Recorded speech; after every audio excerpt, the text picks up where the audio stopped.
Ladies and gents, I have managed to get through the 800 pages of Game of Thrones, and I'm here to give you my thoughts on it, the rundown at last. As you can see, this is a real big book, and the next one, well, the page count's even bigger on that, but we're just going to concentrate on this one. At the end, we have a rundown on all the different houses and the members of those house bloodlines.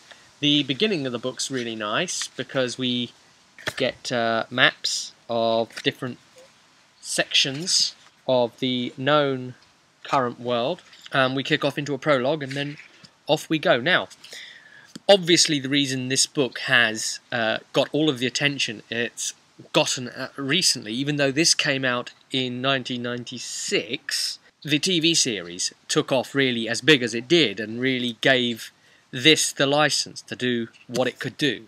So let's talk about that. This is another of those cases where the book is definitely better than the TV series, and the TV series is like one of the best things that's ever been on TV, so it sort of tells you how good the book must surely be. I mean, okay, the same thing could have been argued if they'd have took maybe Lord of the Rings with the money they were putting into it and made that a TV series properly and given it all of the elements. Now, I will say that they've stayed quite faithful to the book via the TV series. However, from reading the books, you're going to notice that there are a number of places that are quite different. Now, when you're reading about the first half of the book, you'll notice that it is almost point for point about the same as what you have seen in the TV series, assuming you've seen it, right? After that, you see a few things that start to get a bit different. Some of the way that the characters are described, for example. The dance teacher, Syrio, is mentioned as being bald, for example, in the book. As is Tywin Lannister, actually. You know, the Lannister father of the family. But obviously in the TV series they're not. So, I mean, that's like big things. The way, minor spoiler here, the way, I'm not going to say anything too spoiler, so don't worry too much about it.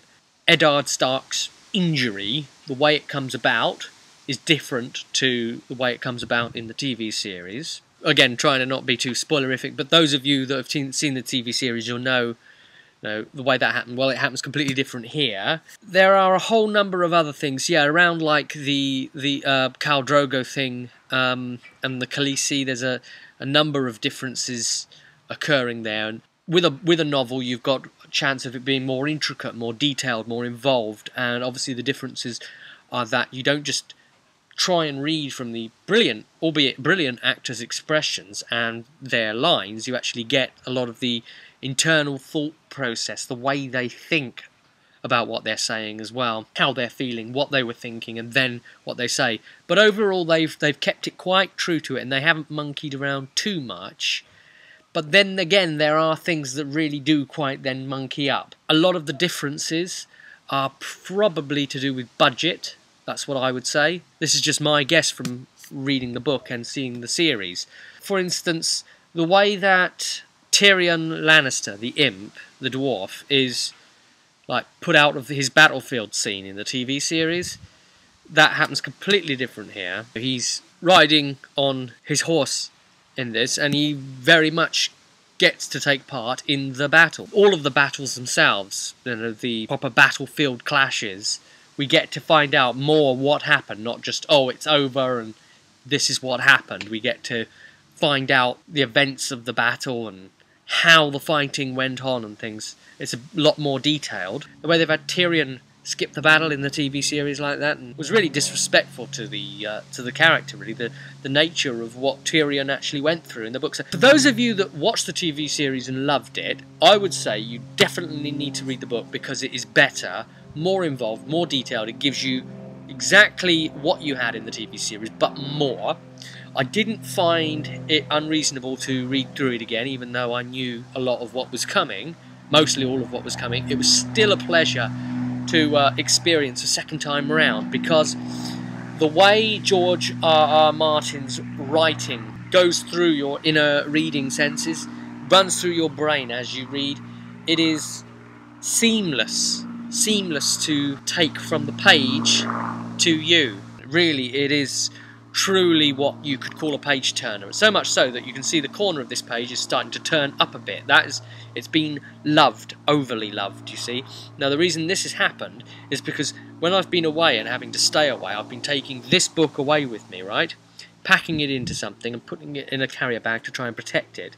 And all this taking it away and travelling, as I have, has done this to it. That's because I couldn't bear to be away from it and stop reading. That's what an impact it made on me. I would suggest you get it too, because I think it will have a similar one on you. Links in the underbar if you want to pick up the box set with all of the books in, like I did, that this came from. And I'll also stick a link in the bottom for you to be able to pick up just this one as well. It's easy to read. Now that doesn't mean that it's written in a simplified way, but it's just written by someone who knows how to flow his text well. Obviously if I was giving scores, then it would get pretty much the top score. It would be like a 5 out of 5 type score, so strong territory to be in. I can't see people not liking it. And if you haven't even seen the TV series yet, definitely grab the book. It will be the authoritative experience. I'll see you next time, and see you at the table.